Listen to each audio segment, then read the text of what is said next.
Let's get this party started! He's shining a light in the dark corners of our media. You are fake news. Our government. Handling of classified documents. And our culture. Don't trust anyone. It's common sense amidst chaos. Let's go. Ladies and gentlemen, please welcome... Here's your host, Ike Wingate. Hello and welcome to the program, my friends. It is great to have you with us today as we get into the thick of it as far as news and the things that are happening all across our great land. If you are unfamiliar with the program, of course, we endeavor to shine a light into the dark corners of our government, our culture, and our media. That is what we do here, and so we are going to get into all of it today. You know, a lot of my settings have just, in an odd way, changed, and I didn't change anything. So anyway, bear with us as we make some adjustments on some of this. There we go. All right, you can help us out by hitting the thumbs up in the whatever platform you happen to be watching on. Looks like I must have gotten a software update that is totally messing with all kinds of things here. But nonetheless, hit the thumbs up. Give us a heart the post if you are watching on X, and repost, and make sure you follow me on X at Ike Wingate. Okay, if you're not following me, you want to make sure you are doing that. Now, the things that we're going to talk about today. It's the economy, stupid. I'm not insulting anybody. That goes back to the old James Carville line that that's what people care about, the economy, right? And so there's this narrative out there that somehow, President Trump is responsible for the state of the economy. And people say, well, he's had, 11 months. Well, you may recall the price of eggs was out of control, and President Trump's team, Brooke Rollins, etc., are the ones that brought those prices down in the first few weeks of the second Trump administration. That's just one example. Gas prices are the lowest point in 4 years. So there are things coming down. Do we want it to be more? Yes, but make no mistake, the cause for things going up is not President Trump, not his administration. Now, critics will say, well, what about tariffs? Look, you know that the tariffs are about evening the playing field, okay? And a lot of prices haven't been affected by tariffs. And when you look at the percentage of tariff, it's on the cost of goods, not the retail price. So if it's a $20 item and the tariff on it is, 30%, well, that's what the retail price is, $20. The actual wholesale cost may be like $8, and you're looking at 30% going up on that. You're talking about $2. So $10 then is what it costs. Do you think maybe they'll still sell it for $20? Even if they don't, they sell it for $22. Price has gone up a little bit, but not 30%. So you see how that works. So a lot of this is just manufactured after or part of the elections in New Jersey and Virginia a few weeks ago, and the mayoral race in New York City, where they made it all about affordability. And so what's happened is the Democrats have keyed in on, this is a winning message. We must just hope that people have a short memory and think that President Trump is the one to blame for all this. What's interesting is none of us are happy about paying more on anything. So they have a little bit of an emotional advantage, but we're talking about Democrat races where Democrats were supposed to win, as Chris Rock would say. So it isn't like this is a message that's resonating, all across the country. People are fatigued and frustrated, but that's because we've endured 4 years of it prior to President Trump. And so while there are some prices coming down and there are other prices that need to come down, a big part of this is just simply the conversation, talking about it. for most of the first part of the Trump 2.0 administration, we've been talking about deals all over the world that are coming back to this country, tariffs, etc. And then, a lot of peacekeeping endeavors that President Trump has been involved in. So a lot of the news cycles have been dominated by Russia and Ukraine and the conflict in the Middle East and Iran. And then, you have all these foreign investments coming into our country and narco boats and the border and ICE. There hasn't been a whole lot of conversation about any of the other things. That doesn't mean, as far as the economy goes, that doesn't mean there aren't things happening that are positive in that realm. So we'll talk a little bit about that, but so much of this is just simply about the conversation. I mean, when you hear that it's record spending on Black Friday by 9%, record spending on Cyber Monday by 7% year over year, you hear those things and you go, okay, things are going pretty well. You hear more stories like that because all the oxygen has been taken up by all this other news, because President Trump has been moving at lightning speed, doesn't rest, works all the time. And so I think it's just a sort of byproduct of the news cycles being eaten up by everything else going on. And so we're going to talk a little bit about that. But so much of it is the conversation and not hearing about it. You hear about the news from an economic standpoint in a positive way. Now, economists and, people trading and doing a lot of investing, I mean, they're keyed in on it. And they continue to be bullish on where things are going based on, inflation rates and, where the stock market keeps going. But for the average person that may not be keyed in on those factors, it's just more about feelings. It's not about facts. And so that is changing, though. President Trump, who has criticized Republicans for not talking about the wins. Now, if you're going to be critical, you could say, well, he's acting like prices have already come down on everything. Well, some prices have come down. I will show you what I had to say about it earlier today, doing some media hits. Anyway, that's part of what we're talking about. We got an update on the Epstein files. This conversation about birthright citizenship. We'll go over the facts about what birthright citizenship originally was intended for, and then the aid package for farmers that was announced this week. Marjorie Taylor Greene goes out on media, and boy, she's in the same camp to me as like a Candace Owens. They are stuck in their own head, and I think there's a lot of narcissism going on, and they've just gone crazier and crazier. We'll talk about that. Plus, what are the laws around these narco boats and whether or not they can be taken out? And then an odd fetish has been brought to light regarding the January 6th pipe bomber. What is with these people doing these weird things and their weird fetishes? I mean, we're continually seeing this same profile emerge. Loner, online, into weird stuff. That's coming up in the second segment. And then later, an Obama DEA official has been indicted.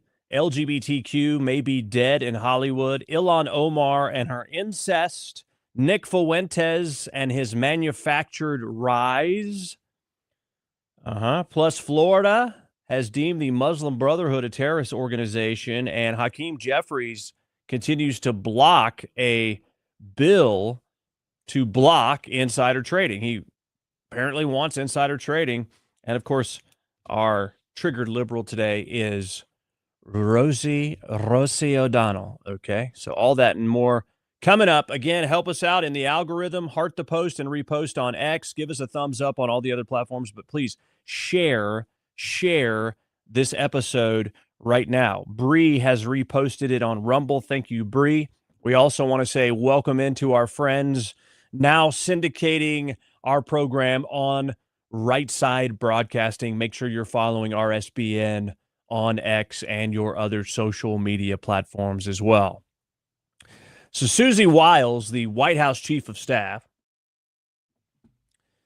recently announced, and this is on rsbnetwork.com, Right Side Broadcasting, posting that the White House chief of staff, Susie Wiles, plans to put President Trump on the ballot for GOP 2026 midterm blowout. What does that mean? Obviously, he's not able to run again, even though Democrats freak out about anyone talking about that. But essentially saying that President Trump is a turnout machine. He turns out the vote, and you need to get your best spokesperson out there in the public eye as often as possible. And so you're about to see a new blitz coming with President Trump out there speaking, riling up the base, touting the economic wins as he's in Pennsylvania recently, doing the same. And so you are going to see things as far as a feel goes really start to turn over the last 30 days with some of those elections. And I would argue somewhat of a PSYOP liberal agenda as far as media goes, saying how everyone's upset with Trump or why didn't Trump do this? Why didn't Trump do that? When you look at his approvals, and they're better than Obama and Biden at this point.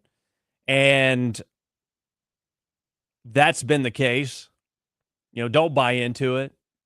People are still very happy with President Trump, but he is going to get out there and do what he does best, which is get face to face with the American people. But during this interview on The Mom View, Susie Wiles spoke about her role in the Trump administration and its future going into next year, saying that 2026, of course, has a lot of big events, big year next year. We're talking about the Olympics.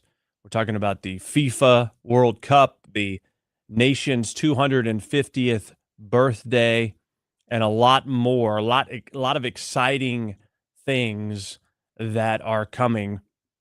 And President Trump will be visiting cities all across the nation as we look ahead to the 2026 midterms. Now, my question here is, are they going to follow through? Trump floated out the idea of a Republican National Convention. You don't have to have one, right? Typically, you wouldn't unless it's a presidential election year, but it does serve to get people excited and to put on a show before the midterms, and I hope President Trump does it. But Susie Wiles saying she is going to put Trump out there on the road. So we continue to talk about this affordability word, affordability, right? Where did that come from? I mean, it really came on the scene, surrounding Mamdani's platform, in the mayoral race of New York City. We talked about that this morning on Newsmax. Here's how it went.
Okay, and I still feel that way hours later, right? And so, so much of it is about feelings. I mean, so much of the stock market is about feelings. You think that sounds crazy, but it is reality. Consumer confidence, investor confidence is largely based on news, oh, well, this is going to have, it's a lot of fear. Oh no, the numbers weren't as good as we thought. Oh, we're going to back off, just back and forth the entire time. I'm hearing that there's no sound. Okay, I'm getting sound on Rumble. So Bree, I don't know what's going on there, but everyone else seems to have sound. Oh, maybe there was no sound on that clip. Okay, well, that is interesting. This happened once before. You guys remember that? After this update, so I will have to do some configuring on exactly what is going on, right? So interesting. Browser not supported. Okay. All right. Well, this is new. Gotta love it. I don't know why they gotta change stuff on me. This is no problem. This is no worries, my friends. We will get it. We will get it, no problem. All right, so I'm gonna switch to a different browser and hope that it works. But we'll have to do this a little janky here for a little bit. Now, let's talk about the gas prices. Okay? And CNN, is surprised. A little bit surprised. Let me know if the audio works from this clip, but they're surprised about these gas prices. Take a look.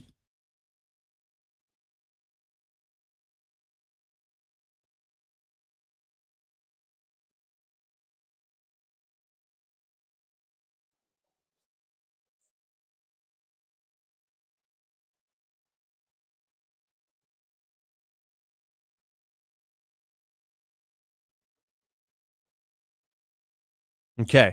So a fresh 4.5 year low, on average, we're talking $2.95 a gallon. Did you hear the audio on that? Let me know in the chat. And still no sound. Wonderful. Well, I wish I knew. I wish I knew. This is what happens when they change stuff. Okay?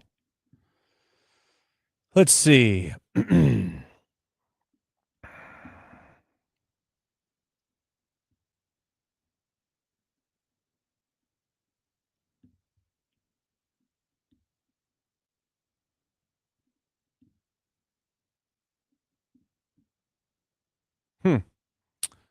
I would have thought that would have worked.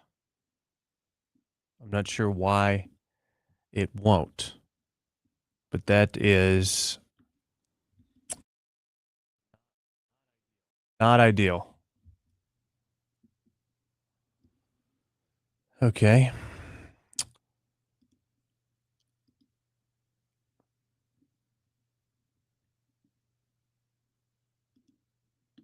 No sound on the video. Okay, well that's fine. Or I'll just have to tell you what they're saying here as we continue to go through the details of the economy and everything that's going on with the economy in a Trump 2.0.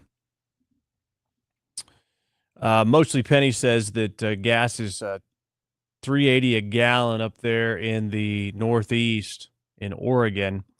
Yeah, I mean, but we've seen clips of people actually having under $3, under $2 a gallon, actually.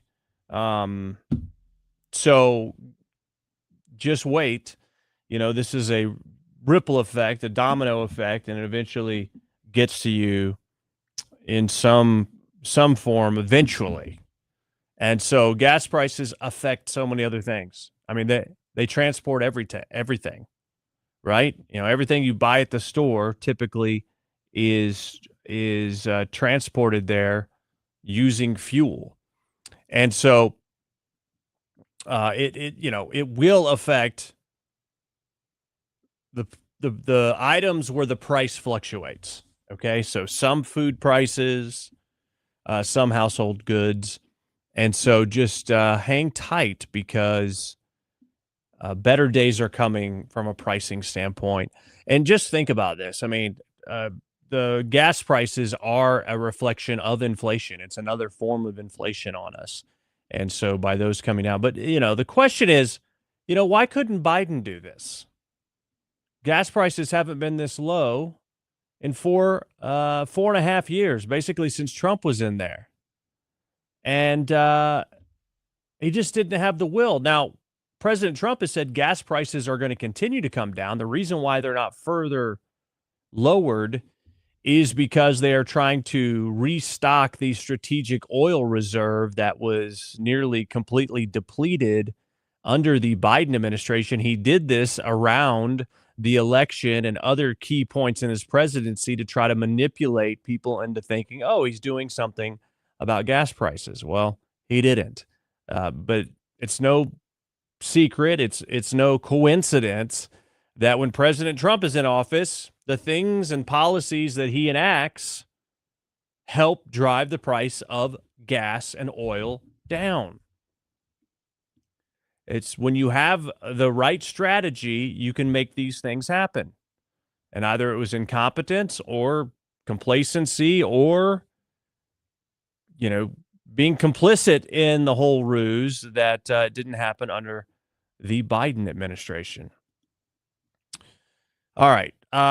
Before I get to the Epstein thing, just back to the economy. What I would say to you is the best is yet to come.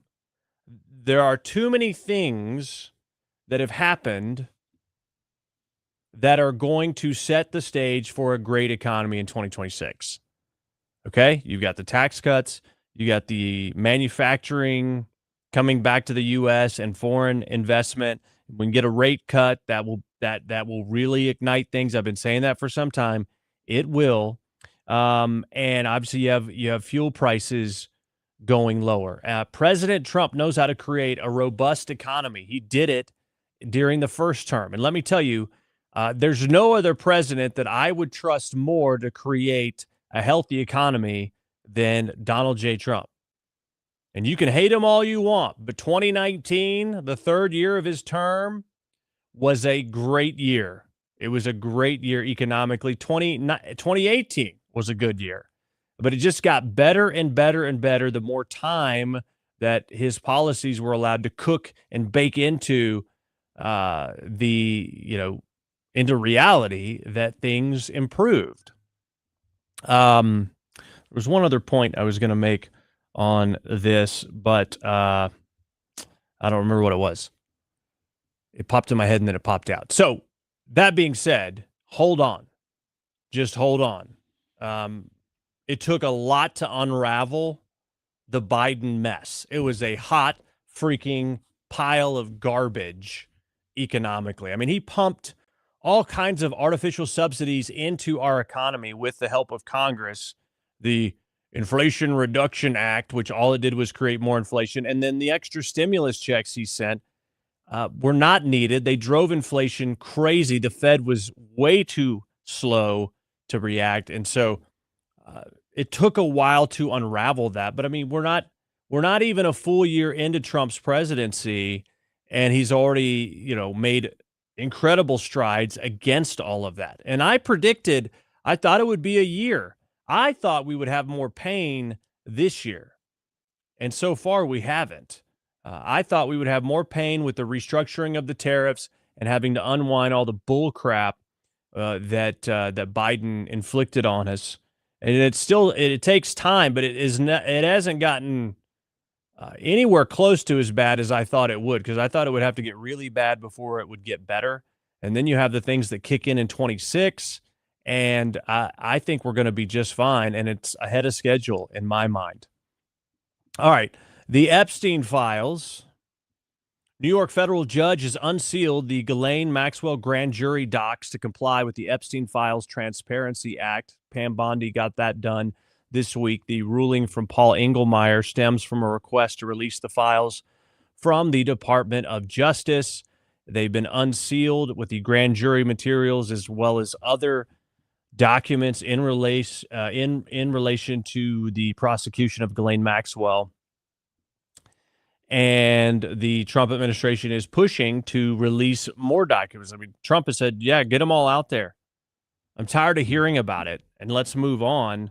Asked about why he was resistant, he said, well, or allegedly, according to Marjorie Taylor Greene, it was going to hurt people. You know, she went on 60 Minutes, and my gosh, I mean, she didn't answer the questions. She didn't give good reasons.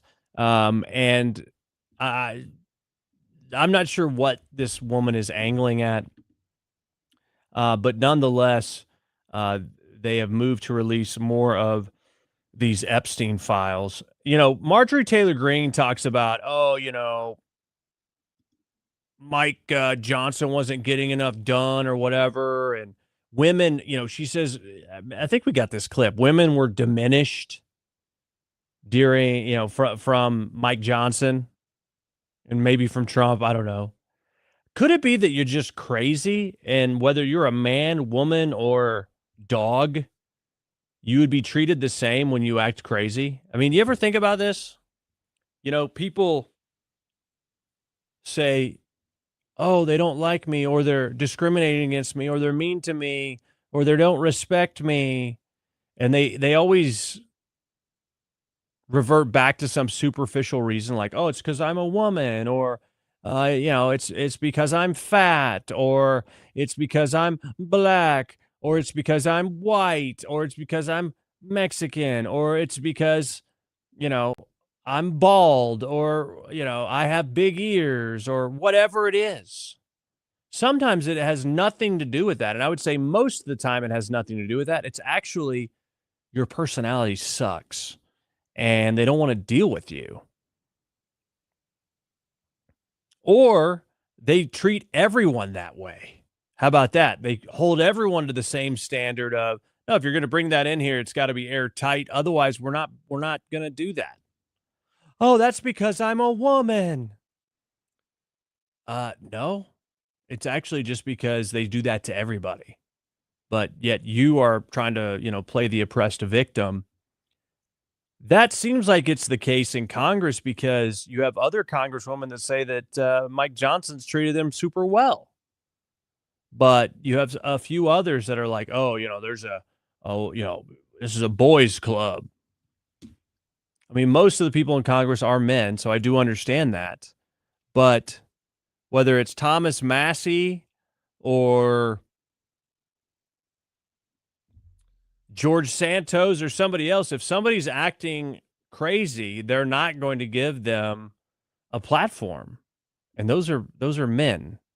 So that could be part of what is going on there. Now, President Trump was asked about birthright citizenship in this interview with Politico. I know you can't hear the clip, but basically Trump says, that case was meant for the babies of slaves, okay? That case was not meant for some rich person coming into our country from another country, putting a foot on our country, and all of a sudden their whole family becomes United States citizens. It's not right, I tell you.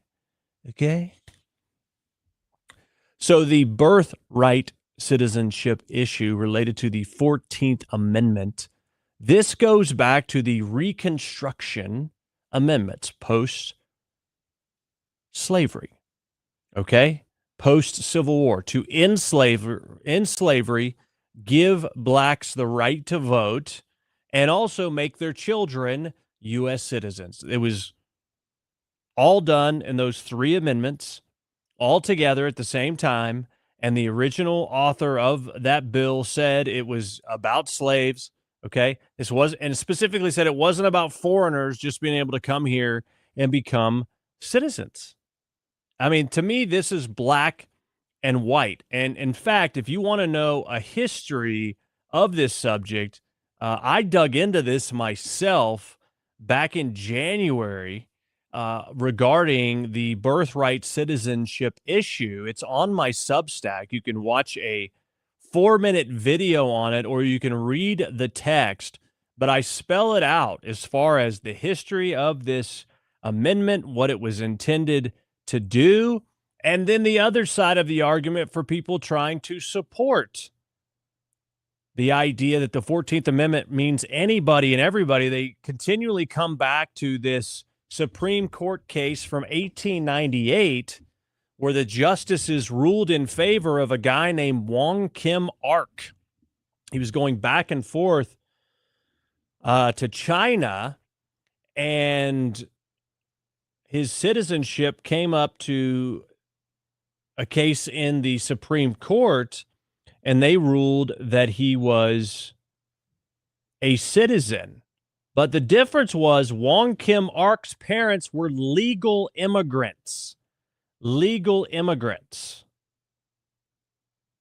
The justices ruled in favor of Wong Kim Ark's U.S. citizenship, even though his parents were Chinese immigrants unable to naturalize. But the whole reason was they were legal immigrants. They were not illegal. So this has not been settled. And the Supreme Court is going to look at this and hopefully rule in the favor of sanity. Because, look, the implications of this are that anyone can land in the U.S. and pop out a baby and they automatically have a U.S. citizen on their hands. And so many of these people that are coming here and doing this are mooching off of the government through entitlement programs. Think about all the people that are not from this country that in a lot of cases hate our country. We are paying for them to just hang out. And even if they're working, we're still covering a ton of stuff for them. Why? Why are we the world's you know what?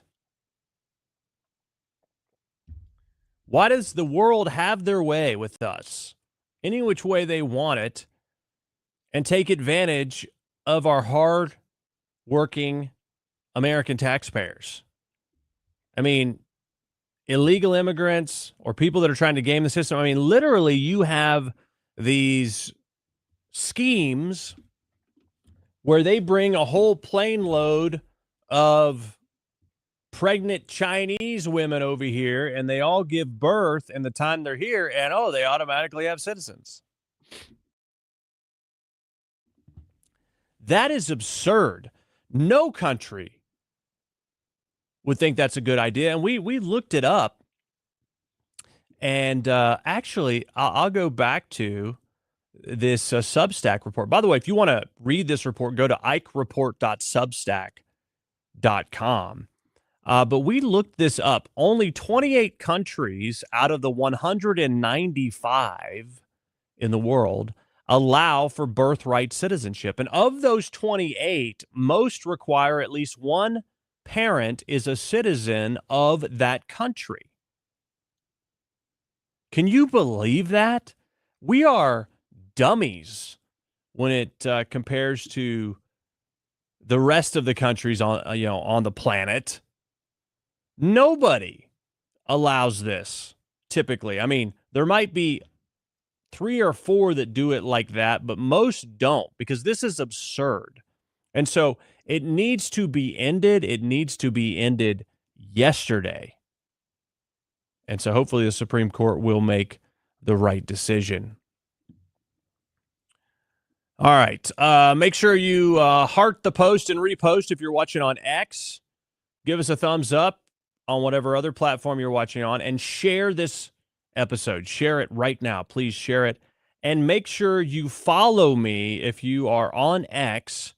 My username is Ike Wingate. It's on the bottom of your screen, bottom left.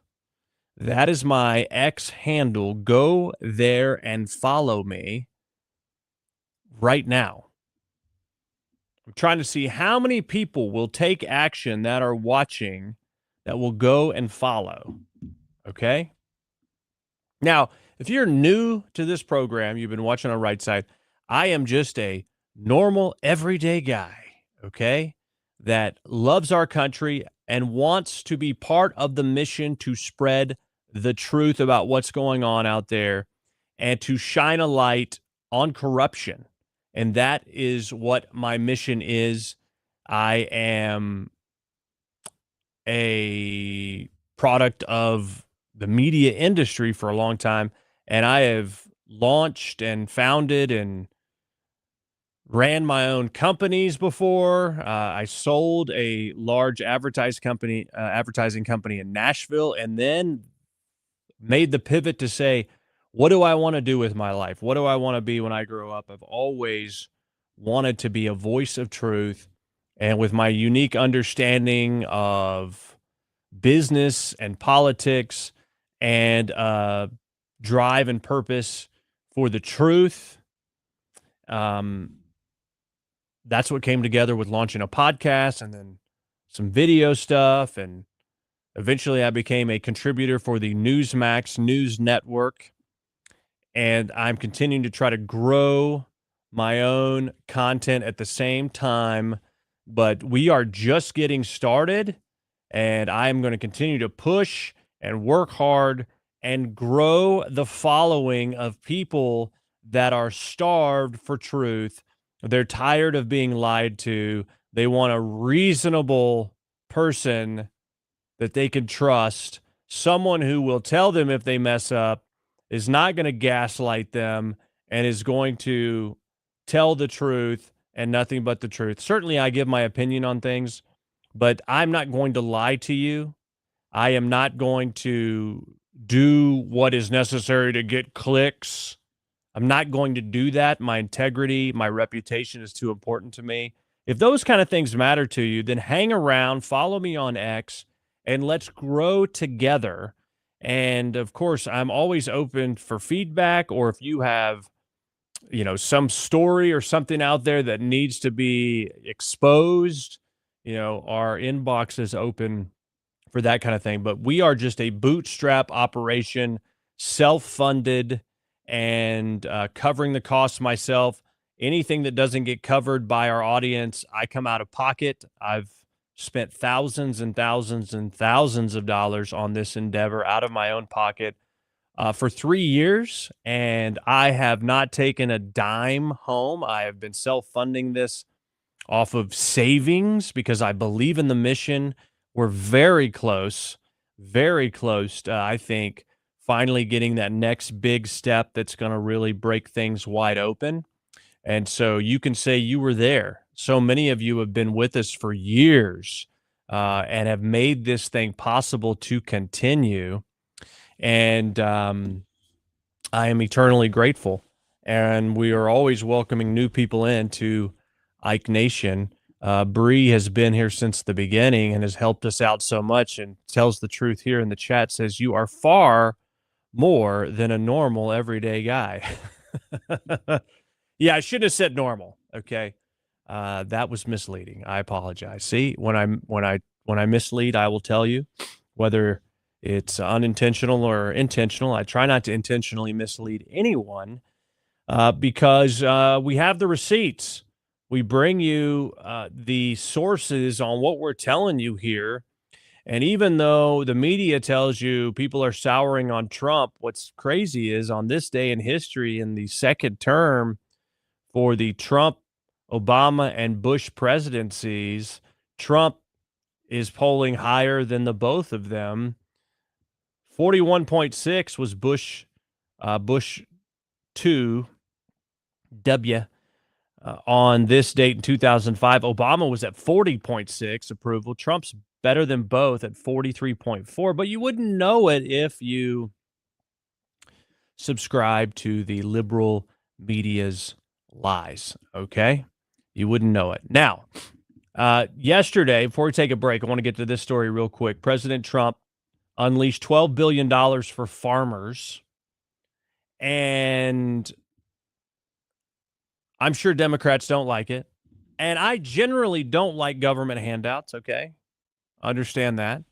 The only time that I've been sort of okay with the government handout, even though I don't like what it caused as far as to our economy and to inflation eventually, was during COVID when, we were giving out money to people, but the government was the one who shut the government down. Or shut the, economy down, shut down small businesses. And so I believed they had a responsibility to allow businesses to recoup. Now, a bunch of people took advantage of it, and there was a bunch of fraud, and we're still seeing that, especially in Minnesota. But typically, I would say a government handout doesn't need to happen. Now, in the case for farmers, though, by the way, they've used this act to help farmers several times over the past several years. Reagan did it.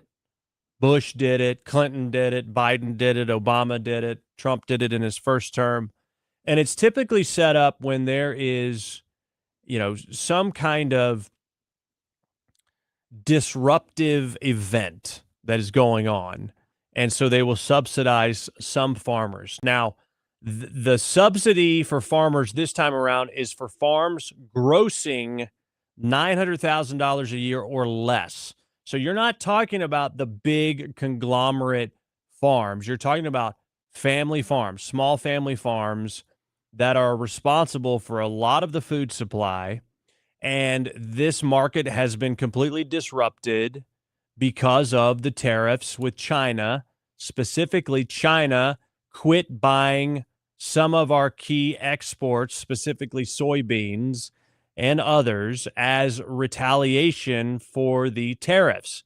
So President Trump is saying farmers shouldn't have to bear the brunt of that retaliatory move, and I'm going to help them out with a subsidy, if you want to call it that, or whatever you want to call it, temporarily until things level out, because China has agreed to resume a large soybean purchase and other purchases beginning in February. So the exception here, I think, for farmers is a good idea. Farmers are getting killed by these conglomerates in a lot of ways who are monopolies. But then you have this disruptive event with the tariffs and the retaliation from China. And then it makes sense that the farmers are in a very unique, specific situation. And it just so happens that what they produce, sustains our lives. And so it's really critical. And so President Trump brought in some farmers yesterday to the White House to announce that gift to farmers, if you will. Okay. All right. So that's what that's about. You can agree or disagree. I'm fine to hear what you have to say in the chat. Let us know what you are thinking in the chat. Make sure you give us a thumbs up or a heart, depending on the platform you're watching on. If you would like to support this mission to bring you this content and help us cover our hard costs, you can do so with a Venmo or a Cash App contribution right now at IkeReport.com, Cash App or Venmo at IkeReport.com. The links are set up so you know exactly what our Venmo is, exactly what our Cash App is, and that's what we have set up there at IkeReport.com, as well as all of my socials, and a link to my Substack where I talked about that Birthright citizenship case if you want to read that. So it's all there at IkeReport.com. We're going to take a quick break and come back with some news on Marjorie Taylor Greene and the Narco boats, plus the weird fetish from that January 6th pipe bomber. It's all coming up. You're watching The Ike Wingate Show. Oh, hey. Didn't see you there. Well, just hanging out on the farm here. One thing I was thinking about this morning is, when's the next crisis going to hit? It's not really a matter of if, it's just a matter of when. And we really can't rely on the government to take care of a shortage or something like that. We just got to take care of ourselves. You remember back in COVID, you tried to go to the store and everything was gone? Well, you can't risk that kind of thing. That's why I suggest My Patriot Supply. You can go to preparewithike.com and get your 4-week emergency food kit. Save $50 when you use my URL. Again, it is preparewithike.com. It's not a matter of if, it's just a matter of when. And the question is, when it does happen, will your family eat? Make sure there's no question about it. Take action now. Save $50, 4-week emergency food kit, preparewithike.com.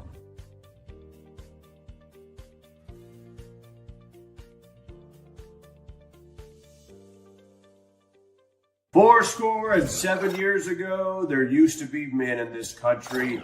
Now this country's full of a bunch of weenie men. You think about all the stuff that's in the water, plastics, microplastics. There's estrogen everywhere. In fact, compared to 100 years ago, men have half the testosterone that they used to.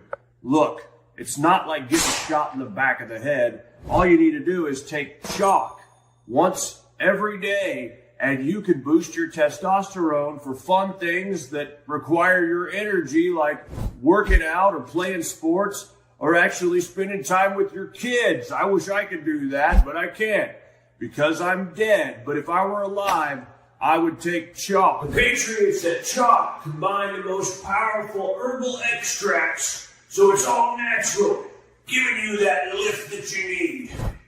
George, come spot me. Well, Abe, if I too were alive, I'd gladly spot you. It's time to boost your testosterone to levels not seen since 1776 or 1860 or 1864, whatever. But it's herbal. It's natural. It's made in the USA. It's been clinically studied to boost testosterone. We're talking about chalk. Okay? Stop being all weird with this trends and everything else. We didn't have that back in my day. We had real men. It's time to get boosted back to those levels when men were men and women were women and there wasn't anything in between. Right, Mary? Yes, Lincoln. That's right. Get chalk. IkeWingate.com. Get chalk. If you want to be like me, get chalk. Except for the dead part. Okay. IkeWingate.com.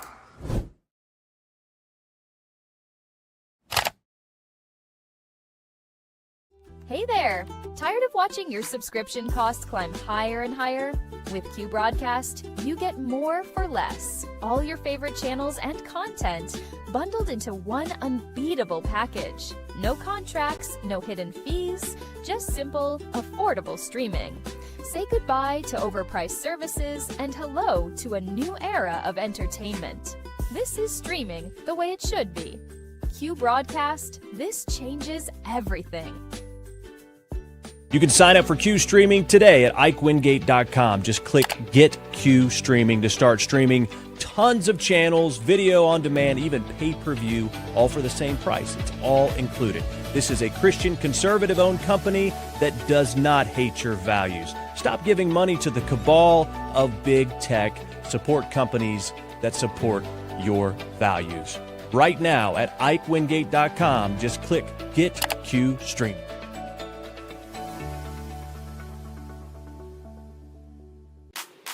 It's common sense amid the chaos.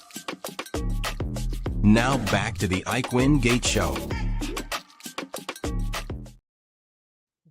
All right, welcome back, friends. The saga with Marjorie Taylor Greene continues, and we're having problems with playing audio out of the browser for whatever reason. I don't remember what we did to fix that. I'll have to go back and see, but Marjorie Taylor Greene went on CNN, called the president hateful and a bad leader, and she's essentially, trying to have revisionist history when she's been a crazy person out there calling people all kinds of names. And, she's there with CNN and talking.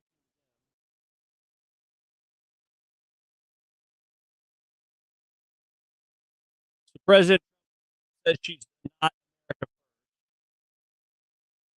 and that she's a very dumb person.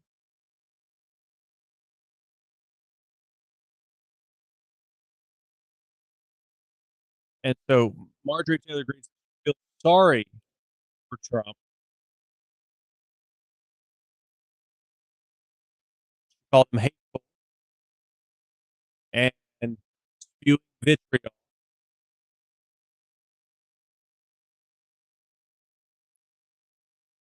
He just wants to get some kind of that's wrong. That's wrong with America today. Toxic political environment. See, she was part of it, and now she never got dirty.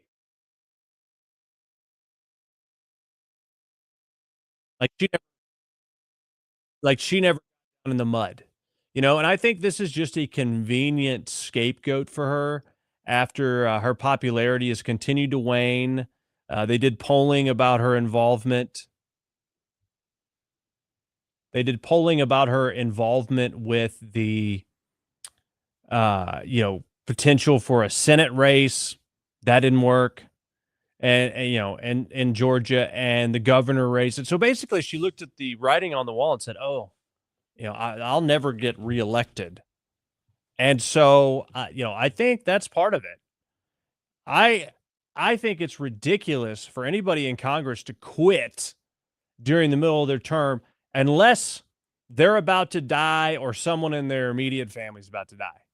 Otherwise, get your big girl panties on and get back in there and fight for your constituents. I mean, it's not only ridiculous and puts the majority at risk for the House, but it also costs your state a lot of money for a stupid special election.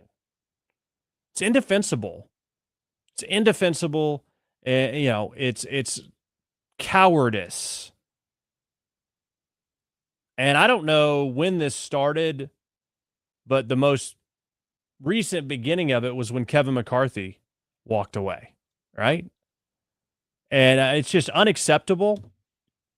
And I have no sympathy for anything that Marjorie Taylor Greene has had to endure. Of course, we have Rand Paul as we pivot now to the narco terrorists.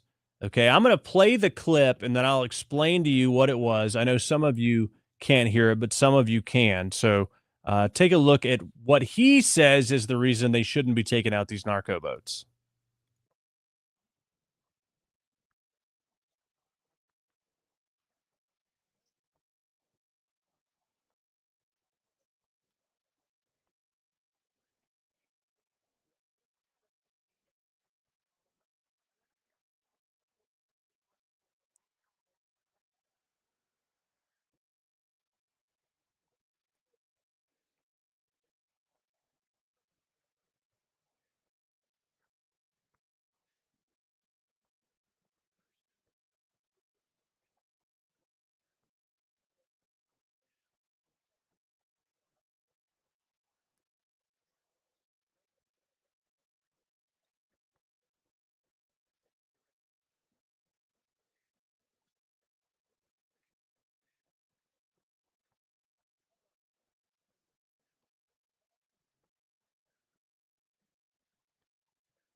So basically saying we can't blow up these boats because, it could be someone on vacation.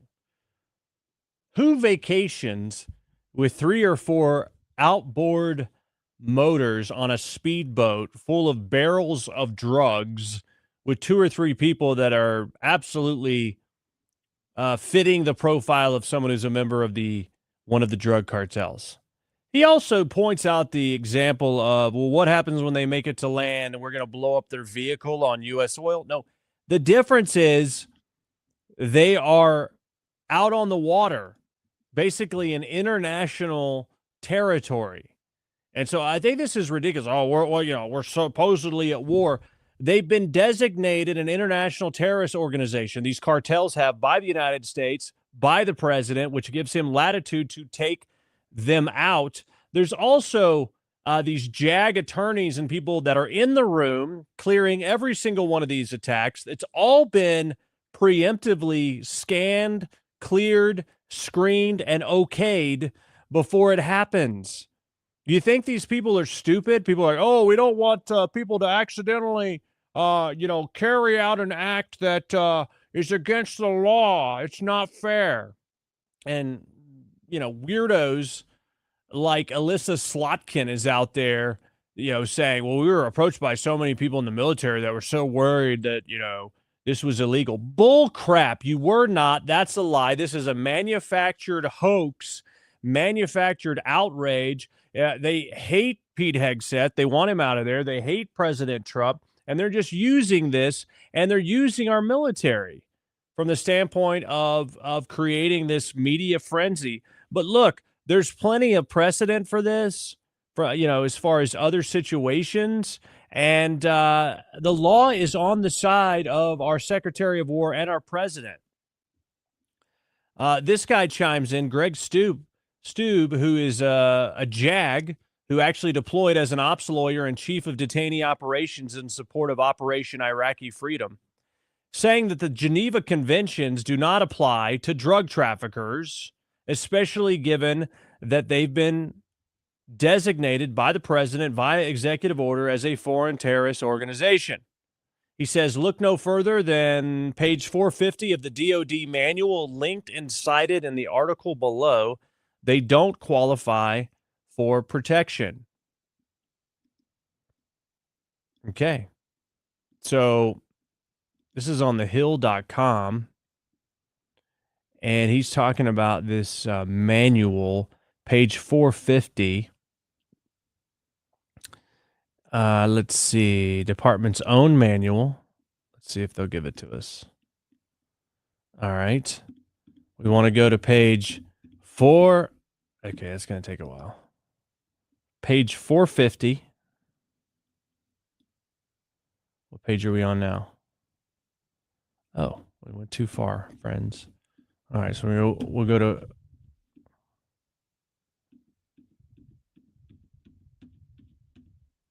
We'll just look at it. Why won't we? 450, section 732. Persons entitled to protection as wounded, sick, or shipwrecked. This is the Navy's own manual, right? Persons entitled to protection as wounded, sick, or shipwrecked under the GWS and GWSC. Members of the armed forces of a party to the conflict, as well as members of militias or volunteer corps forming part of such armed forces, members of other militias and members of other volunteer corps meeting conditions, members of regular armed forces who profess allegiance to a government or an authority not recognized by the detaining power, persons who are authorized to accompany the armed forces or members of the crews of the merchant marine and civil aircraft of the parties to the conflict. Okay, they don't say anything about narco terrorists having protection under this. And if you look further, when you look at sort of maritime law, Mike Netter spells it out that a boat in international waters that is not running a national flag is categorized in international law the same way that a pirate is. Arr! We take out these blarmy, these scallywag pirates, right? They have absolutely no national or international protections. You can't commit a war crime against them because they aren't flying any flag of any entity. A vessel in international waters, he says, is required under UNCLOS, UNCLOS, to sail under the flag of a specific nation. If it doesn't, it's legally considered a stateless vessel. Stateless vessel has no right to the protections normally afforded to ships under a national flag. Now, what's interesting is, people like Rand Paul want to act like these people are just out on the ocean, off the coast, skiing or tubing or something. No, these people are transporting long distances in very large, very fast boats with 2 or 3 people on them stacked with barrels of material. So there is no sovereign protection for these stateless vessels. Any state may stop, board, search, seize, or disable a stateless vessel. Article 110 in the UNCLOS, UNCLOS, authorizing border and seizures. So this is ridiculous. War crimes can only happen as well during an armed conflict. You can't commit a war crime outside of an armed conflict. Those only occur in the context of international humanitarian law. Enforcing maritime law against a stateless vessel is a law enforcement action, not an international humanitarian law situation. No war crime when there's no armed conflict. Lethal force may be used when a vessel refuses lawful orders. Okay? It's lawful if a vessel refuses boarding, attempts to flee, or poses a threat, or engages in illicit activities such as piracy or narcotics trafficking. So he goes on with a stack of information. If you want to see this, Mike Netter on X, Netter, or Netter Mike, lays out all of the specific parameters of the law and how it doesn't apply to these narco boats. And furthermore, I mean, since we don't have a law issue, you also don't have an issue of a majority of the people resistant to this policy. When you look at the Harvard-Harris poll done a couple days ago, 58% of Americans support using the U.S. military to target cartel drug smugglers in Latin America. 58%, and it's probably more than that because we know how these polls tend to skew liberal. So we're talking 60+% of Americans agree this is a good thing to do. The whole point here is to be a deterrent. And that's what Rand Paul doesn't seem to get. I like Rand Paul. I agree with him on a lot of things, not on this. The whole point is to be a deterrent, to stop it from happening, to stop it from continuing. That's why you have to make examples out of people and get it done.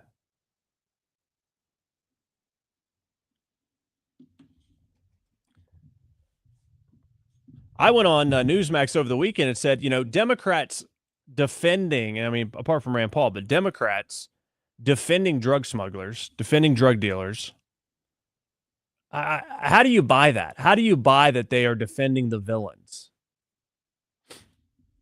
If Democrats were more concerned about the fish ingesting the drugs after one of these boats is blown up, then at least that would be believable. They're worried about sharks swimming around with a bag of cocaine in their jaws. Then that would be more believable. This is not believable. Again, why do Democrats continue to defend the villains as if they are some unique oppressed category? They are not. They're predators preying on other people. I mean, you set this to the scene of a movie, the Democrats are out there defending the Joker, saying, oh, he is just a child entertainer. He's just a child entertainer, and Batman is trying to go after him. They're going to call him, just a Gotham children entertainer, right? I mean, Democrats would defend Freddy Krueger and Jason, all of the villains, and make them into some kind of oppressed person. You know, Freddy Krueger identifies as, a hand-challenged person or something like that, And they're oppressed, even though they're out killing people. This is the mentality, defending the villains. Because Democrats for so long have used this mechanism for creating an oppressed category because people are fallen creatures. And if you tell them they're a victim and there's an excuse for why their life hasn't turned out the way that they want it, then they're going to latch onto that. When you give people a reason to become a victim as an excuse, they latch onto it. Democrats have known that for several years now, and so they create these oppressed categories and make you feel good because, it's not your fault that your life sucks. somebody else's fault. It's probably a Republican's fault. It's probably a white man's fault. And so they create this victimhood mentality, this oppression, and that garners them votes and support because guess who's going to fix it? Me. I'm a Democrat. I'm going to fix all your problems, all these oppressors. We're going to make them go away. And so that's what they've made hay on for so long. And it's just like second nature to them. They can't even stop. And add to that President Trump, where he's winning on so many things, and they have to, because of their Trump derangement syndrome, just adopt the very opposite view of whatever President Trump says. And so he's driven them to defend the opposite point of view of common sense. They're defending insanity. And by way of defending insanity, they have to somehow draw this line to oppression for the insanity. Okay? They defend the insanity by drawing a line to some kind of oppression. Maryland dad, right? They defend not the young females in the locker room. No, they defend the guy walking around with his ding dong. They don't defend the rape victims and the murder victims. No, they defend the illegal immigrant. That's what they do. Because they have to take the opposite point of whatever Trump says. They don't care about what's right and wrong. They don't care about justice. They don't care about defending victims. They care about adopting the opposite view of whatever President Trump says. And the way that they are able to, in their mind, take that opposite point of view is try to create some kind of manufactured oppression scenario. The problem is they're trying to say that drug smugglers and rapists and murderers and weirdos going into locker rooms with girls are the oppressed and the victims. And that is just inconsistent with reality. And I don't understand, if you're on the side of Democrats, how you don't see this. This is a ruse. You don't have to like Trump. You don't have to like what he does, but you can't argue that everything he does is as terrible as Democrats make it out to be. And there are plenty of things that he does that years ago Democrats did and Democrats liked it. But when Trump does it, no, it's terrible. So it's not about what's right and wrong. It's not doing what's best for America. It's about just picking the opposite view of Trump. And so Democrats, if you're still supporting Democrats, how you don't see this means you are not paying attention. Your eyes are not open. You're just as deranged and deluded because Trump is such a terrible guy. Here's some therapy for anybody that's dealing with TDS. Ask your doctor about Trump Paxil. I don't know. Here's some therapy for you. Stop listening to what Trump says and watch what Trump does. Trump is a master at stirring the pot, getting people riled up, moving the Overton window, dominating the news cycle, and just being an all-around funny guy. If you hate Trump, even if he says something funny, you find it despicable. But if somebody else said it, you'd be like, that's pretty funny. That's called hatred. That's called bias. But how you can help yourself is stop listening to what Trump says so you can find something they said that you don't like, that you can latch onto and hate. Instead, start paying attention to his actions and remove his name from the action and say, is this good or bad for our country? If you do that, you will recognize that you have been a participant or a victim, depending on how you want to look at it, of Trump derangement syndrome and the assault that the liberal media and the Democrats have on Trump and the truth. Again, I'm not claiming that President Trump is a perfect person because there isn't one, except for Jesus Christ. I'm not claiming that everything he does is an A+. But he's a damn good president. And if you would take your bias and hatred out of it, stop listening to what he says. Okay? Don't fall into getting gaslit or riled up, because a lot of times he's messing with people. So just disregard what he says. look at what he does, look at his accomplishments, and when you read the accomplishment, take out Trump and put somebody else in you like, or just leave the name blank, and you will realize, oh, actually, he is doing a lot of good things for our country. There's plenty of things that Trump does that aren't conservative enough for me, but I recognize the work as a whole that President Trump has done, and it's fantastic. It's unmatched. It's at a pace you cannot compare with any other president. And when you are taking out the bad guys and you are ridding our country of people that hate our country and committing crimes against our people and taking up all the housing and also nursing off the government teat at the expense of Americans, those are good things for Americans. No other country has this welfare state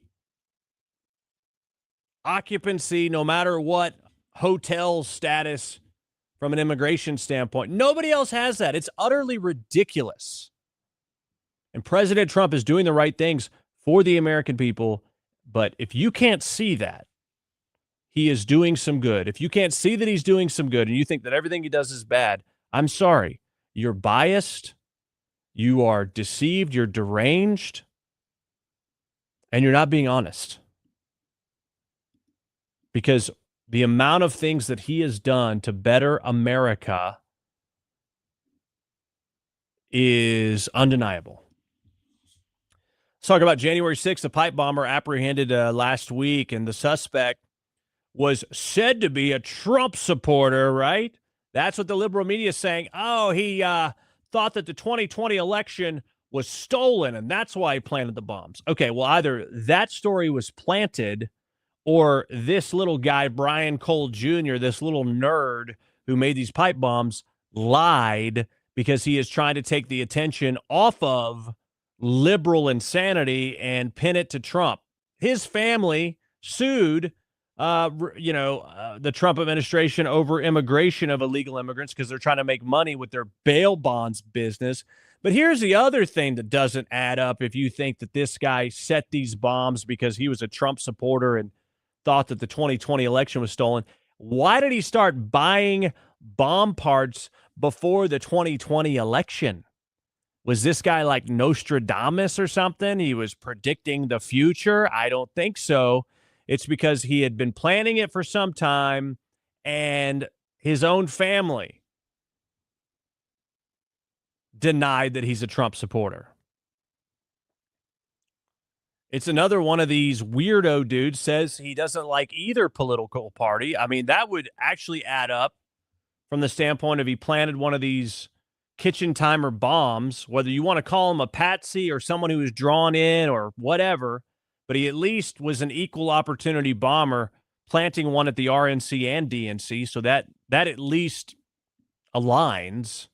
But the grandmother denied a report that he's a President Trump fan. The reason why this guy was never caught is because he's black.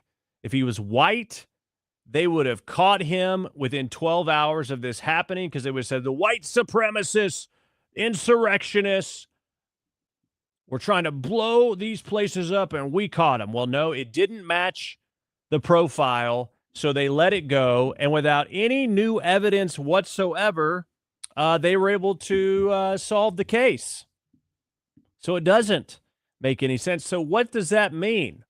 Well, according to the Gateway Pundit, Biden's FBI knew that this Brian Cole was the January 6th pipe bomber because in the investigation documents from 4 years ago, they had triangulated his cell phone signal to these two locations. And again, all the evidence was there because no new evidence has been considered. It was just new people looking at the evidence. So that means all the evidence was there. They were able to identify he was in both places because they had that same cell phone data, and they did nothing.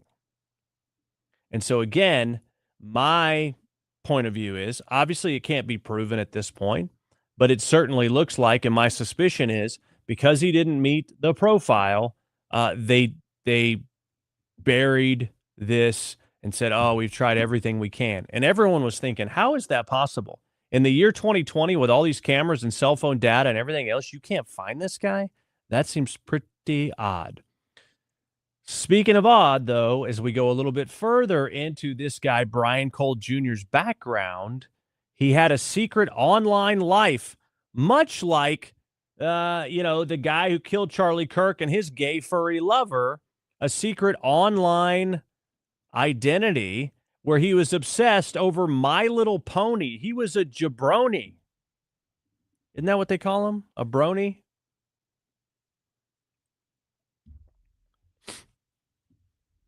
Brian Cole Jr., who's 30 years old, seemingly obsessed with the toys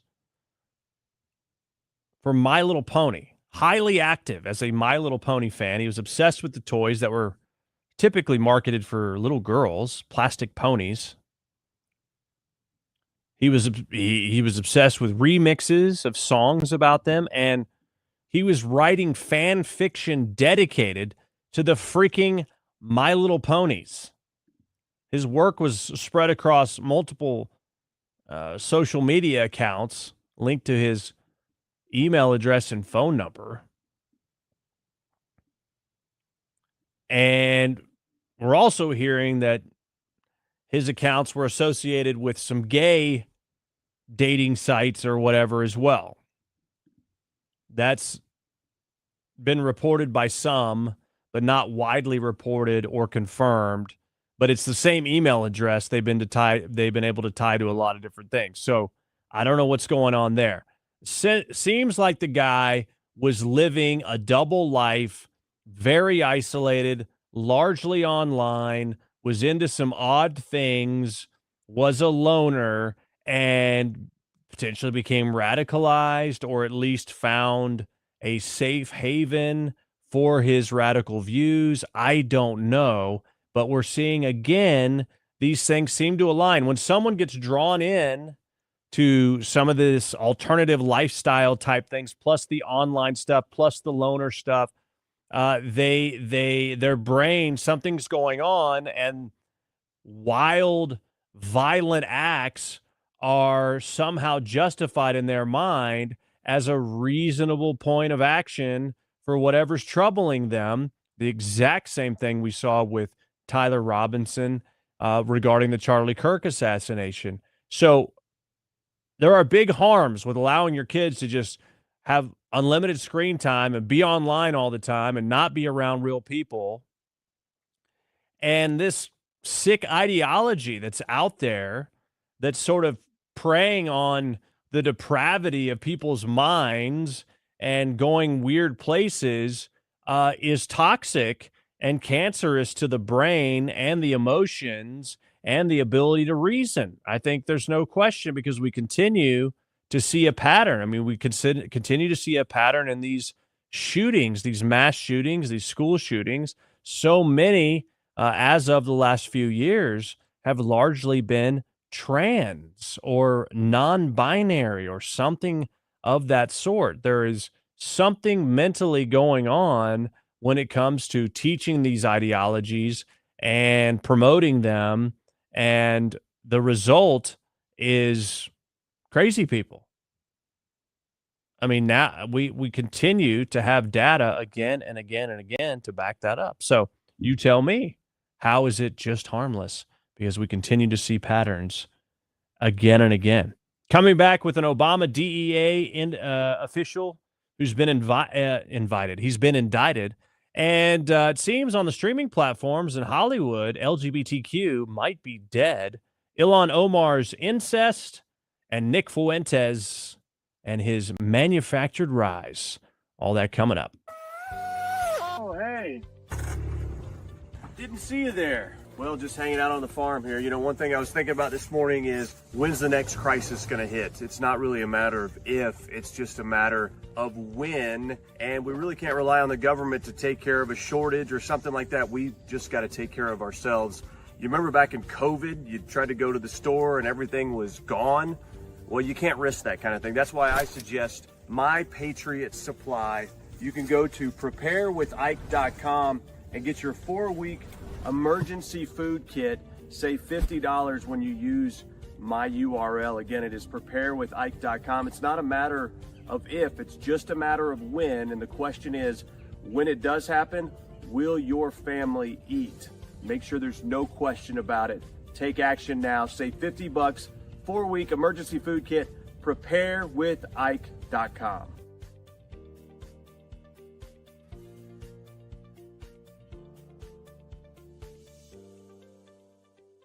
Fourscore and 7 years ago, there used to be men in this country. Now this country's full of a bunch of weenie men. You think about all the stuff that's in the water, plastics, microplastics, there's estrogen everywhere. In fact, compared to 100 years ago, men have half the testosterone that they used to.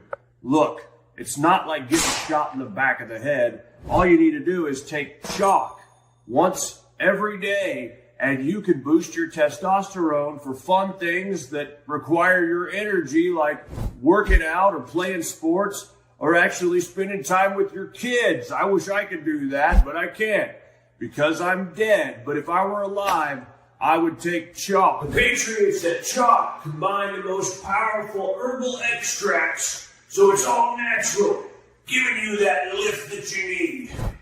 George, come spot me. Well, Abe, if I too were alive, I'd gladly spot you. It's time to boost your testosterone to levels not seen since 1776 or 1860 or 1864, whatever. But it's herbal. It's natural. It's made in the USA. It's been clinically studied to boost testosterone. We're talking about chalk. Okay? Stop being all weird with this trends and everything else. We didn't have that back in my day. We had real men. It's time to get boosted back to those levels when men were men and women were women and there wasn't anything in between. Right, Mary? Yes, Lincoln. That's right. Get chalk. IkeWingate.com.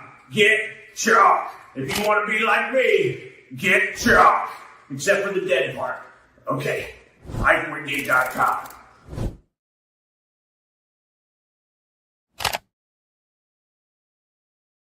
Hey there! Tired of watching your subscription costs climb higher and higher? With Q Broadcast, you get more for less. All your favorite channels and content bundled into one unbeatable package. No contracts, no hidden fees, just simple, affordable streaming. Say goodbye to overpriced services and hello to a new era of entertainment. This is streaming the way it should be. Q Broadcast, this changes everything. You can sign up for Q Streaming today at IkeWingate.com. Just click Get Q Streaming to start streaming tons of channels, video on demand, even pay-per-view, all for the same price. It's all included. This is a Christian conservative-owned company that does not hate your values. Stop giving money to the cabal of big tech. Support companies that support your values. Right now at IkeWingate.com, just click Get Q Streaming.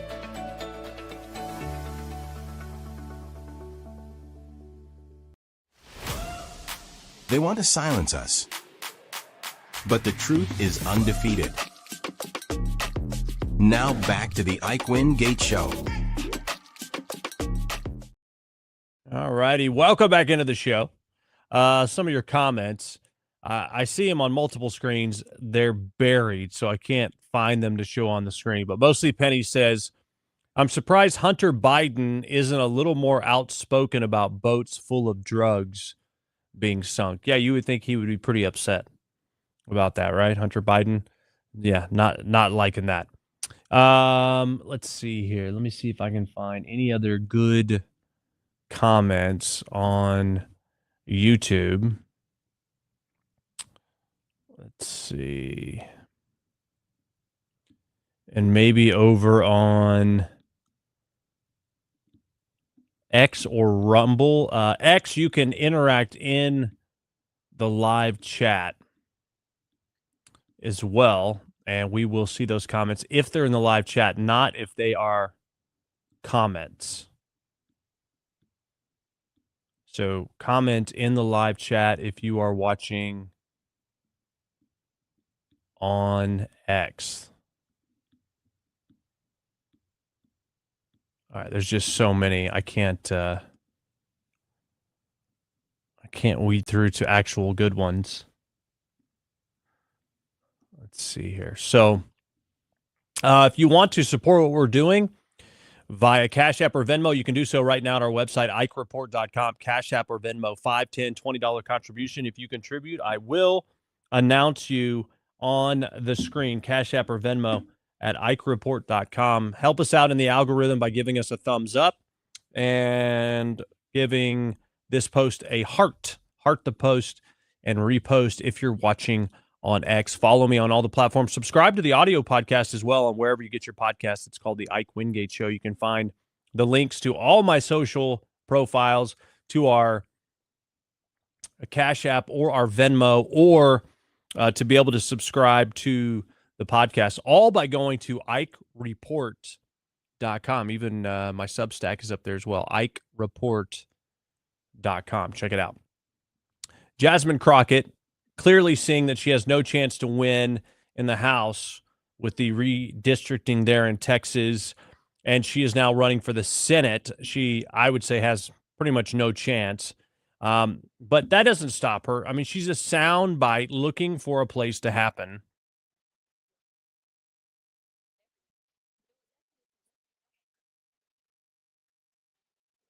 Yeah, she says that abolishing taxes for just the black community is not a bad idea. She is dumb when Trump says low IQ, or she's playing dumb. But she's a terrible person. She's a terrible person. She called Governor Greg Abbott, who's in a wheelchair, Greg Abbott from Texas, she called him Governor Hot Wheels. She said that Elon had to go. And she, constantly calls Trump a fascist and a Nazi and things like that. So she also is just out there raising money because she's spent thousands and thousands of dollars on bougie hotels and transportation out of her campaign funds. She lives a very luxurious lifestyle at the expense of her donors. That's what she does. She uses that as campaign funds. Meanwhile, as we told you the other day, she owes back rent on her condo several months. So she's not paying her bills. Meanwhile, spending thousands and thousands and thousands of dollars at places like the Ritz and deeming it a campaign expense. She's a grifter, and she's basically a performer. That's all she is, Jasmine Crockett. So anyway, we'll be able to make fun of her for some time as she's running for that Senate race there in Texas. In case you missed it, an Obama DEA official has been indicted.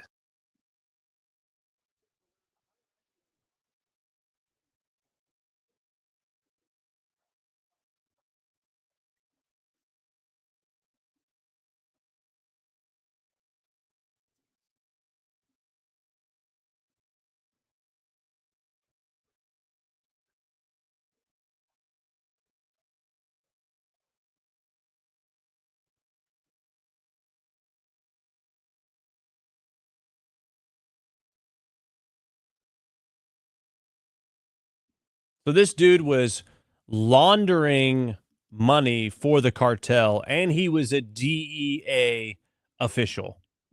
I mean, you talk about mob mentality inside the Obama regime, the deep state scrambling after this official has been indicted, agreeing to launder $12 million. I'm so shocked, right? Color me unsurprised when it comes to this. All right, let's talk a little bit about LGBTQ plus IA.com. In the world of entertainment, Netflix has a new series out about coal miners, right? Coal miners. Completely normal. If historically coal miners were trans and gay. Yeah, by the way, Netflix is trying to buy Warner Brothers and Looney Tunes, Sesame Street. It's being opposed by a lot of people. But this Queen of Coal series, this is a movie. Queen of Coal movie is coming to Netflix December 19th. And the description is: a trans woman dreams of working the coal mines, but in a town steeped in superstition and patriarchy, Carlita, I'm guessing his real name is Carlos, must fight to earn her place underground. Yeah, completely relatable, completely believable that there's this dude that looks like a lady that wants to be a lady who also aspires to go deep into the coal mine. That's, Carlos's, aka Carlita's, dream. And stupid Netflix has made a movie out of it called Queen of Coal. This is just stupid. It's so dumb. It's insane. Truth be told, don't you think? However, people are growing fatigued of this kind of bullcrap. The publication The Wrap has this story out with the headline: nearly half of all LGBTQ plus characters will disappear from TV next season, a GLAAD study finds. Subheadline says, due to series cancellations, 61% of trans characters will also be absent from TV. You want to know why? Because nobody wants to watch this trans crap. If you want to go do it on your own time and you're an adult and you're not asking for me to pay for it as a taxpayer, have at it. Trans it up. But I don't want to see you. I don't want to watch you. I don't want to listen to your commentary about something. And I'm not alone. I'm in the majority because people don't want to watch this stuff. People don't even want to watch gay stuff. In fact, you're watching a great show on Netflix you just found, or on, Prime or whatever. You're watching it and you're 20 minutes in and you're thinking, wow, I think I found my new series. I really like this. And then the next scene, two dudes kiss each other and it's all over.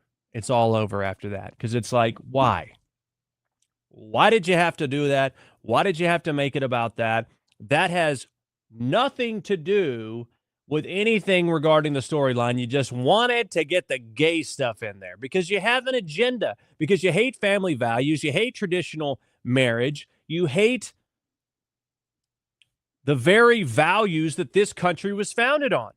My point here is, if you don't like American values are moral values, traditional values. Those are American values. That's how this country was founded. If you don't like those, then go to a country that was founded on the values you like. And by the way, if it's anything to do with trans or gay stuff, it won't be any Muslim countries, because they will kill you if you engage in that kind of stuff in a lot of these places. So my point of view is, let's stop with the conversation about the United States of America, accepts everybody no matter what. Well, no, that's not actually true, except for recently, because there's a Marxist agenda to dilute the biblical moral values that were responsible for the founding of this country, and instead want to say, you can't say what someone can or cannot do.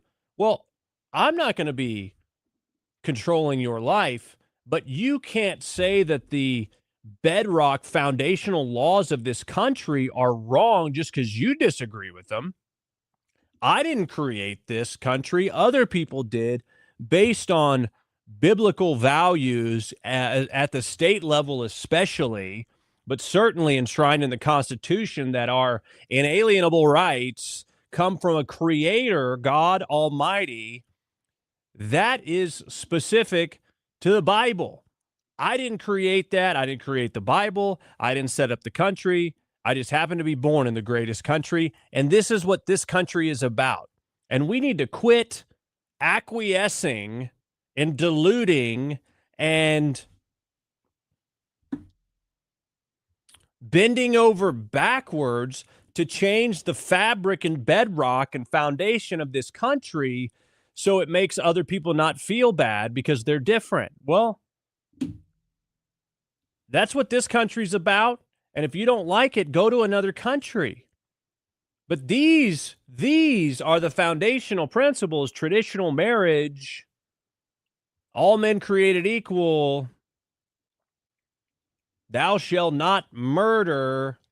That's what this country was built on. That's and the acknowledgement of the rights coming from our Creator. That's what this country was built on. That's why it's been exceptional. Because it's unique in that way, and it's uniquely exceptional and successful. And that's a big, big part of it.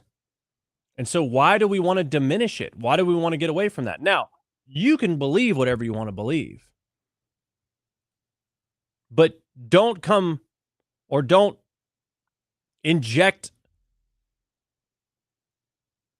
your anti-biblical worldview onto this country as to how it should be run. Because that just means you're in the wrong place at the wrong time. This is the flavor of this place. This is what this country does. This is why this country has been successful. I'm sorry you don't like it, but that isn't a reason for it to change. You can believe whatever you want, but we should expect people to accept that the United States of America was founded upon the rights from God. And that's how we are going to govern, that those rights come from Him, and the sense of right and wrong is going to come from Him. You don't have to like it. As long as you adhere to the laws, you'll be fine here. But the minute you try to unravel and diminish and water down and change what this place is about, that's where we have a problem. And I think I'm in the majority. I think people are tired of the riffraff. They're tired of being told that they're bigots because they don't want to watch trans people on TV, or that we're homophobes or transphobes or whatever phobe is out there. We don't want to watch that. And up until 2 minutes ago, that was a reasonable point of view, but the loudest people in the minority have tried to sway and the tail wag the dog.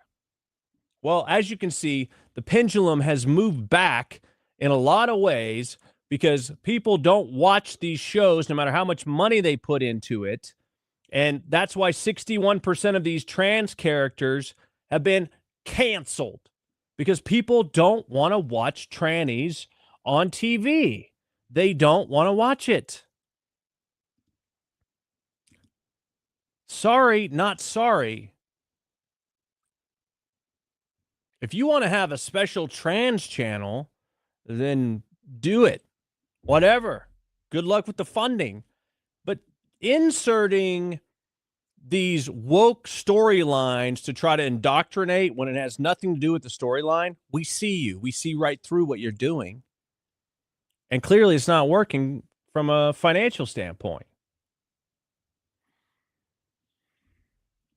I would love to just get a quick peek at the all these woke people are going crazy. I love it. Yeah. Now, people say, well, you don't have to watch it. You could do something else. That's true. That's true. I can. But that's not what they want you to do. They want to lure you into the storyline to get you watching it, and then they drop in their agenda items from this woke ideology and hope, well, you already like the storyline, so maybe you'll stay. And then the more you're exposed to this, the more normal it becomes to you. And, maybe, you can accept it. That's called indoctrination, fool. That's what that is. They are basically running a Trojan horse manipulation tactic on you to make you buy in to their ideology when, guess what? None of this lifestyle stuff has anything to do with the plot. That's how you know it's inserted to indoctrinate. So it isn't about, oh, you can just change the channel. No, it's about stop indoctrinating people with a specific agenda rather than entertaining them. That's the point. But people are just going to continue opting out of this stuff, and that's what's going to happen.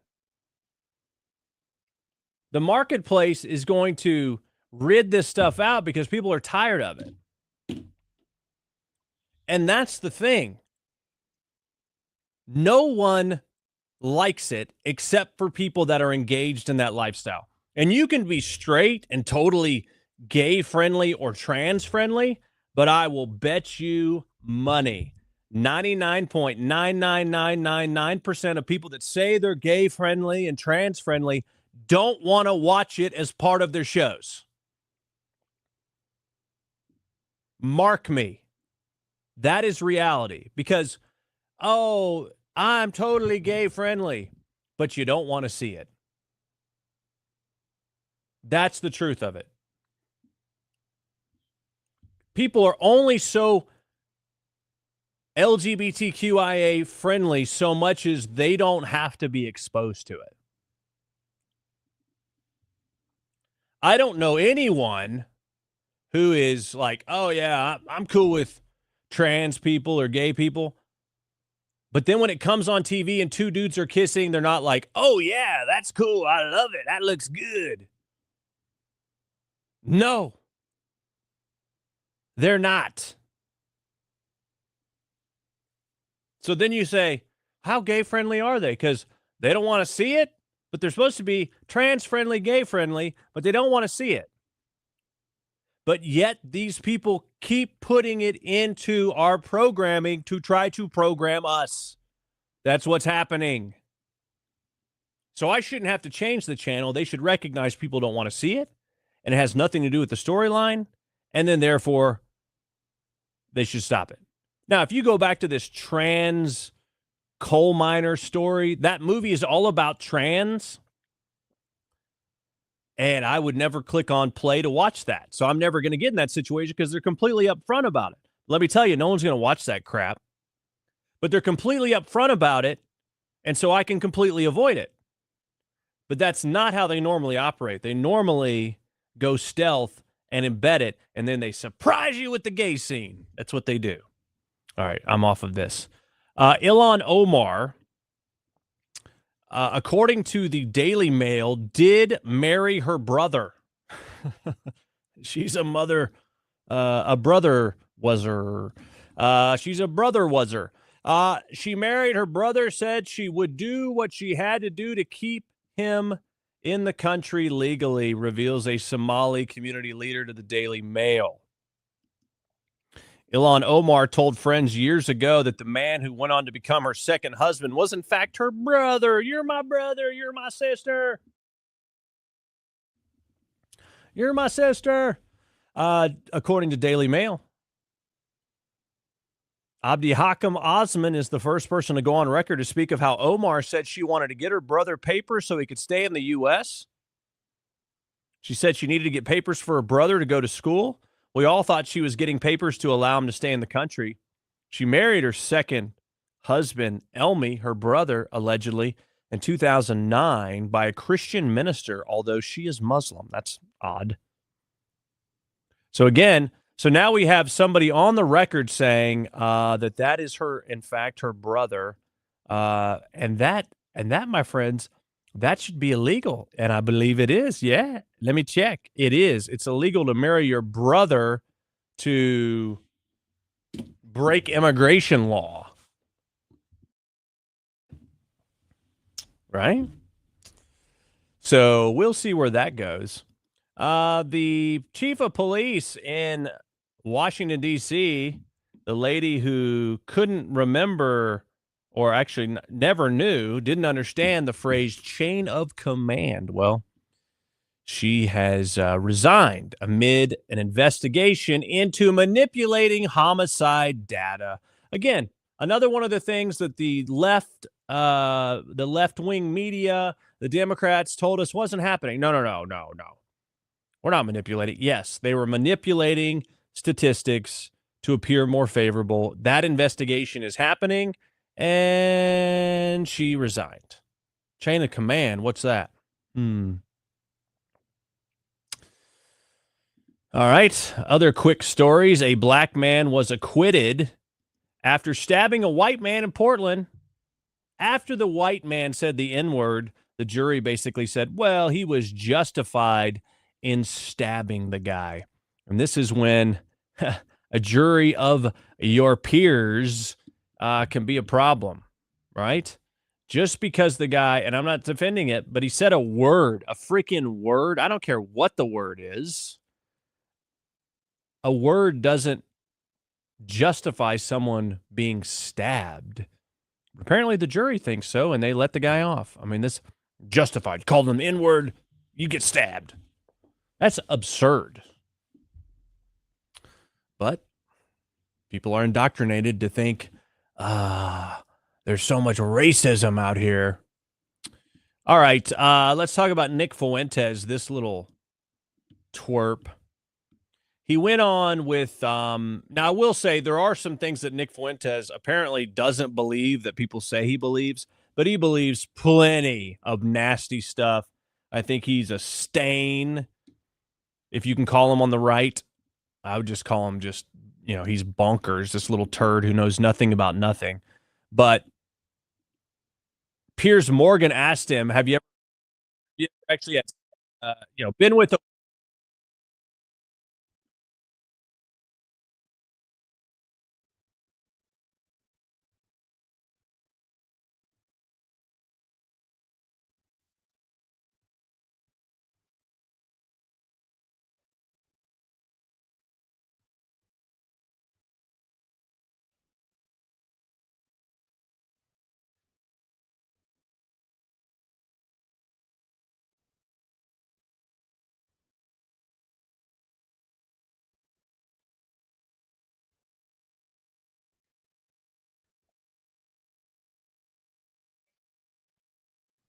So basically, he believes that women should stay home and they shouldn't have the right to vote.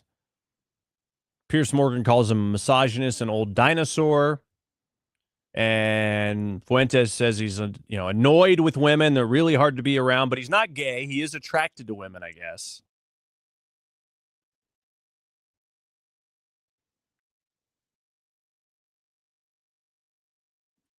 So he asked him if he's ever been with a woman, and he says no. Now, here's what I would say. The conversation got a little weird with Piers Morgan in some ways. But Nick Fuentes, you have no credibility about women. You've never even been with a woman. You have no idea the, unique and special attributes that women have that are a complement to men, and they are better together, not separate. But you can't speak on that. Now, I get it. There's, plenty of women, plenty of men that are young, old, all ages that are insufferable and intolerable. I understand that, but that's the way it's always going to be. And I understand, if you have a traditional view of how you want your family to be, it's probably tougher to find that these days. So I understand where you're coming from there, but you can't diminish all women when you don't even know jack about women, pal. And that's kind of the theme I see with Fuentes, is he has an opinion on stuff that he doesn't actually have experience or knowledge about. He's an uninformed yapper on a lot of these subjects, although he is an intelligent guy, but he, in a lot of ways, has no idea what he's talking about. And he shouldn't be taken seriously, and he shouldn't be platformed, and he's irrelevant. And at some point, the young men who are watching him will realize that watching him and following him and doing as he does will not lead you to happiness. It will only lead you to jaded, curmudgeon, anger, and just a sad existence. At some point, there will be attrition in that regard. And now we have this report out there about Nick Fuentes, and apparently a lot of his following on social media and the reaction to his posts has largely come from bot farms. That's the report. His rise is because, he's being retweeted and promoted and, has reaction online from these bot accounts in foreign countries. And when you look at his level of engagement as far as the time from a tweet or post to a certain level of engagement, it's like unprecedented. Even for like Elon Musk, who has 100 times as many followers. So it seems that Nick Fuentes and his rise has been quite manufactured. Couple other quick points. Florida's designating the Muslim Brotherhood and the Council on American Islamic Relations as foreign terrorist organizations. It's about time. Let's see what happens at the national level. Alina Habba says Hakeem Jeffries is blocking a stock trade ban in Congress. Look at his portfolio. He's likely getting rich. And Rosie O'Donnell, she continues to be triggered by President Trump. She moved to a different country. It's gotten so bad, her TDS. Her therapist told her to detach from Trump for 2 days, and it only lasted a couple hours. This is hilarious that, one, we find out about this, but two, her therapist is telling her, like, you got to get away from Trump for a couple days. She can't go a couple hours. She's addicted to him. It's time for today's Triggered Liberal.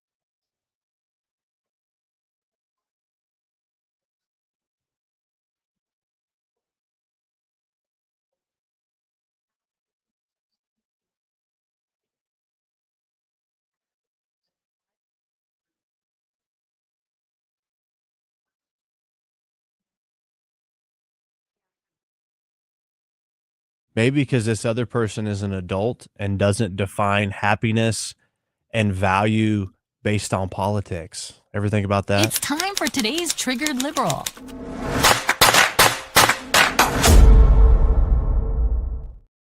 I just find it hilarious. She couldn't go a couple hours without watching Trump or being engaged with Trump. She might have a crush on Trump. It's like this, jilted lover kind of scenario that she has going on. Some kind of syndrome or something, right? Anyway. All right. Check us out at IkeReport.com. IkeReport.com. You can support the show if you want to help us cover our costs via Cash App or Venmo. IkeReport.com. As well as all my social media handles. And, of course, make sure you share this broadcast. And then follow me on X to keep up with me during in between shows to find out when shows are going on. Follow me on X at Ike Wingate. And hopefully we'll have the audio issues figured out for some of you for the next show. Thanks for hanging with me. Thanks for bearing with us. Appreciate the actual adult conversations going on in the chat and the real constructive comments. And, of course, all of your support. Thanks for watching. Until next time, remember, it's not time to back down. It's time to double down because the truth is always worth it. Rate, subscribe, and leave a review. It's how we get the word out amidst the chaos. Thanks for listening to The Ike Wingate Show.